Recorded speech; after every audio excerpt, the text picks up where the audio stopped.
বাংলাদেশের মাটি ব্যবহারের উদ্দেশ্যে যদি স্বাধীনতা যুদ্ধে ভারত সহযোগিতা করে থাকে তাহলে প্রমাণ হয় এদেশের নিরীহ জনগণ এবং সার্বভৌমত্বের প্রতি তাদের কোনো সম্মান নেই, এমন মন্তব্য করেছেন বিএনপি নেতা অ্যাডভোকেট জয়নুল আবেদিন ফারুক।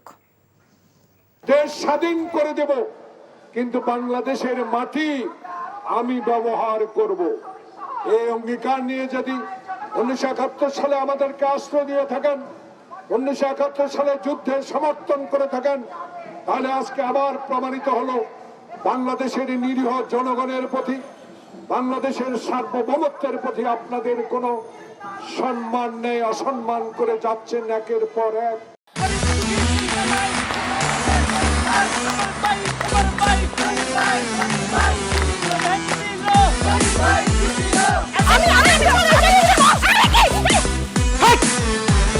কি ধরনের আকাম করেছে জানো? শালা বিয়ে করলো দুখান, কিন্তু ফেসবুকে রিপোর্ট করেছে একখান।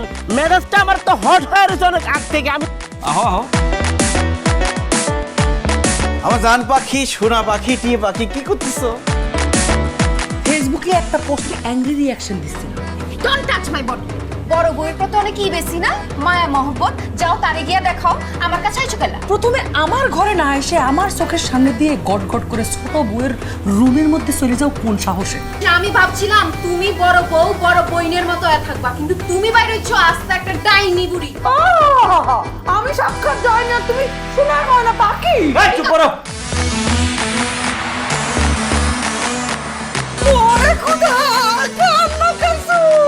গুলশান বানানির মায়েরা যেমন চুল কালার করে না, আমার তো মনে হইতেছে গনি মিয়া কোনো গুলশান বানানির মডার্ন মাইয়ার প্রেমে পড়ছে। আমি জীবনে বিয়ে যদি করি একখান করবো, দুইখান করবো না।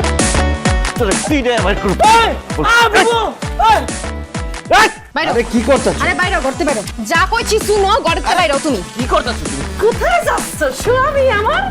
হ্যাঁ, তুমি ছাড়া মোর কোনো গতি নাই, তোমার ঘরে একটুখানি দাও ঠাই। দেখাই দিচ্ছে ছোট বউ তার আসল রূপ, নাগিনী সাপিনী। শুনছি ভালোবাসা টিকে থাকে বিশ্বাসের উপর।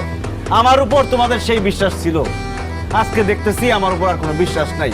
যেহেতু বিশ্বাস নাই, তোমাদের সাথে থাকার কোনো ইচ্ছা আমার নাই।